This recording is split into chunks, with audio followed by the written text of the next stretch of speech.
capitaine a ngi fi ci kanam lay doon en sport mais dañuy waxtaanee léegi loo xamante ne soxal na képp kuy yëngu ci wàllu environnement muy la grande muraille verte bi nga xamante ne c'est un projet yàgg nañu ko dégg mais mu nekk loo xam ne lu effectif la biir Afrique la ñuy xaar ñun ñëpp Sénégal fan la ci toll ak lan moo des ngir ñuy mën a gis la grande muraille verte mu évoluer jëm ba Éthiopie. waaw effectivement comme ni nga ko waxee Bijou bi en 2020 bii rek septembre 2020 Sénégal bokk na ci dëkk yi ñu gën a ràññee yoo xamante ne depuis bi ñu lancé initiative bi jox na ko solo donc ñun ñoo ngi koy pratiquer bu baax sànq wax naa ko en début d'émission 100 millions d'hectares moo doon objectif bi pour planter ay garab en 2020 bi ñu ko nattee 4 millions d'hectares la ñu planté gu am na waxtaan nag bu ñu seq ki nga xam ne mooy le directeur général des eaux et forêts mu am ay information yu am solo yu ñu jox ci grande muraille verte boobu ñu dem seetaan information bi dellu débattre sur le plateau.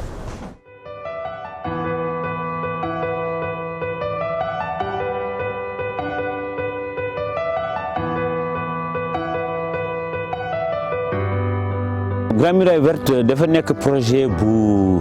am solo ci Sénégal ak ci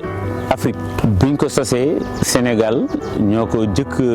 sumb ñoo président Nigéria booba moo doon déggee Dakar dem ba Djibouti waaye léegi muraille verte léegi nekkatul sax ci tracé boobu boo demee Afrique centrale ba Afrique australe muraille verte moo nga fa léegi. ci suñu réew ñun mooy zone boo xam ne moo gën a ñàkk garab foofu la ñu am désert bi foofu la suuf si commencé dee te suuf bu dee dund dee xam nga ci suuf la ñuy bay même suuf bu amee ndox ci dundul du am njëriñ donc te garab mooy dundal suuf garab aujourd'hui moom mooy tax dund aussi ñëwaat aussi ci doomu aadama yi moo tax ñu tëral programme boobu. léegi agence bi léegi mu ngi partout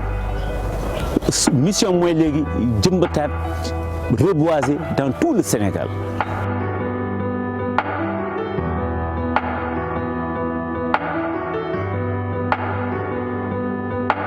L'impact muy am c'est au niveau de la santé, au niveau de l'éducation, au niveau même de la paix sociale. La zone du Ferlo, à un moment donné de l'année bu demee ba ñax bi commencé jeex dañuy gis population yi di màng jógee au nord dem vers le sud topp ñax bu tooy bi pour seen jur lu ñu lekk te durant tout le trajet dëkk bu ñu dugg histoire la da ngeen dégg histoire agriculteur éleveur dëkk bu ñu dugg rek duggee tool yi histoire coow la ba ñu àgg fi ñu jëm ba bu ñu départ alors que muraille verte ñoom aujourd'hui on a ce qu'on appelle là-bas des passerelles fourragères mooy ay passerelles yoo xam ne dañ ko clôturer pour que bu demee ba nawet bi jeex que population yi mën di dugg ci biir di dagg ñax mi di ko jox seen dund seen jur yi ñuy lekk te dootuñu màng xam nga loolu màng bu wàññeekoo dañuy wàññi ce qu'on appelle les conflits sociaux benn ngi noonu. ci wàllu santé xoolal tey ab xale day judd par exemple ñu ñàkk la ñu ni rappel dans 2 mois avant 2 mois gis nga njaboot yi ci sareet yi dem nañu donc la santé bu ñu toogee ils vont faire le vaccin au normal sur la santé. beneen aspect sur l'éducation au lieu que seen doom yi seen njaboot ñuy dem di ñëwaat dañu mën a rester sur place seen doom yi di dem école di jàngi et même les jardins polyvalents léegi qui sont associés au niveau de la muraille verte boo demee dans le Ferlo da nga gis maintenant ay jardins ay potages yoo xam ne ñoom xamuñu ko woon ñoom soow yàpp la ñu xamoon léegi y a des légumes comme la zone des Niayes dañ ko gis ci jardins polyvalents yi et ça c'est bon pour diversifier la ration alimentaire. Tout le gouvernement du Sénégal qui a toujours mis des moyens à la disposition de l'agence, mais l'agence est aujourd'hui en partenariat avec d'autres projets de la FAO, du FEM, des projets pendants qui sont là qui vont accompagner dem jàppale financement bu état bi reboisement bi ñu def yëpp ëllëg dañ koy positionner sur le marché du carbone te loolu tamit boobaa koppar bu am solo la moom mooy duggaat ci réew mi ci buntu environnement. On a beaucoup d'experts dans les questions de financement maintenant environnemental. Le fonds vert climat nga xam ni moom moo gën a jafe fond la baa ngi fi waaye fëgg ci buddi bu ubbi ba dugg moo gënoon jafe mais Dieu merci maintenant y a tellement d'experts sénégalais yu ci gëstu am ci xam-xam ba tey ñu ngi bind ay requêtes te requêtes yaa ngi jàll. C'était donc le colonel-major Beydi Ba DG Eaux et Forêts mu doon wax évolution yi nga xam ne Sénégal def na ko ci projet boobu ñu tuddee Grande Muraille Verte mun nañ am xel bu dal par rapport ak Sénégal ci loolu nga xam ne dañ ko defoon pour développement durable protection de la planète ndax gis nañu ne que garab yi plus ay dagg lañ leen di def soit ñu utiliser leen ci meubles yi wala ñu utiliser leen def leen charbon wala ñu jël ko defar ci ay feuilles tout le temps dañuy gis ne dañuy dagg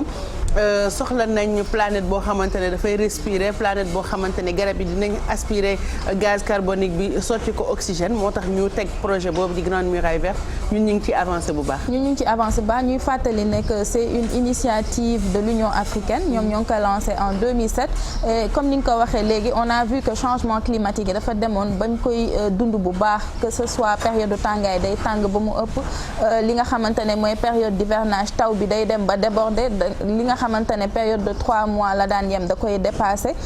donc ñu gis ne perturbation am na te loolu li koy gën a indi mooy gaz à effet de serre yi te loolu doomu aadama rek moo ko def muy entreprise yi nga xam ne def nañ ko teg nañ ko muy installation classée yi muy li nga xamante ne mooy oto yi ñuy dawal di ci utiliser gasoil yooyu yëpp day émettre li nga xam ne mooy gaz à effet de serre bi ñu ci gën a ràññee mooy bi nga xam te nag mooy gaz carbonique bi di CO2 donc initiative boobu juddu pour parer li nga xam ne moo ngi nar a jëm si fii ci en Afrique donc mu waroon jàll si li nga xam ne mooy 11 pays war a nekk sur 11,7 millions d'hectares fii nga xamante ne mooy Afrique moom moo ñu concerné mais soo déggee le docteur Beydi Ba moom moo ngi naan dépassé na sax léegi corridor bi nga xam ne foofu la waroon jaar de Dakar à Djibouti Afrique centrale sax soo fa demee léegi bokk nañ ci li nga xam ne mooy Grande Muraille Verte ñoo ngi planté am na solo soo xam ne tey on parle d'économie verte parce que kenn naatablewul ne Sénégal dafa signé li nga xam ne mooy traité de Kyoto boobu te ci traité boobu dëkk yi toogoon foofu yëpp dañ ne il faut que léegi entreprise yi nga xam ne ñoo ngi polluer ñuy fay mais li jóge woon ci traité boobu mooy tamit képp koo xam ne yaa ngi def ay initiative pour absorber li nga xam ne mooy ay crédit carbone maanaam sa entreprise tey nga fa doon utiliser énergie boo xam ne source énergie bi fuel la yow nga fexe ba mu nekk énergie verte da nga war a am li nga xam ne mooy ay crédit carbone soo demee fee si xam ne mooy France ñoom ñoo ngi ko doon évaluer avant 2020 si $20 may wax ne tey yàgg naa ko wax fii ci Sénégal signé nañ traité yooyu mais dafa des ñun ñu di ko yëg ci li nga xamante ne déjà mooy baykat yi am na si benn élément boo xam ne soo demee fële ca Nicaragua ñoom par an pays yu pauvre la mais fi nekk ni macha allah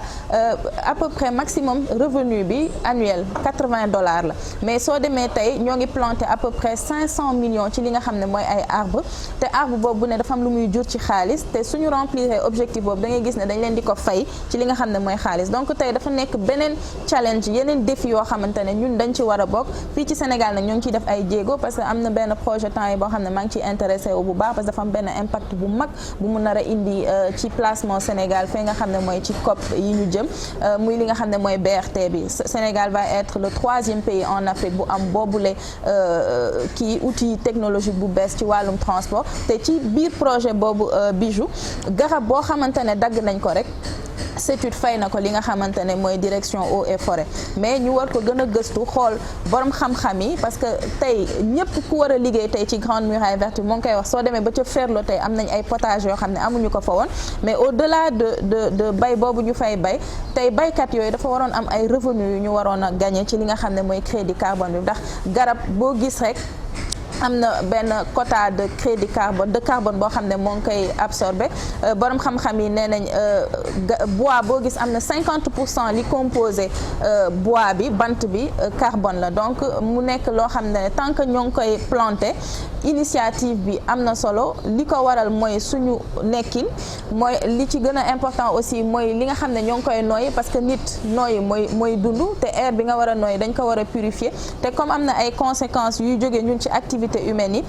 première importance mooy tey ñu planter kooku pour avoir bien-être boobu mais beneen bi ci topp tey fokk ñu tolloog jamono fi mu toll commencé wax li nga xam ne mooy crédit carbone xale yi ciy génn xam nan lañ ci mën a liggéeyee ëllëg ñu créer ay emploi vert képp koo xam ne tey sax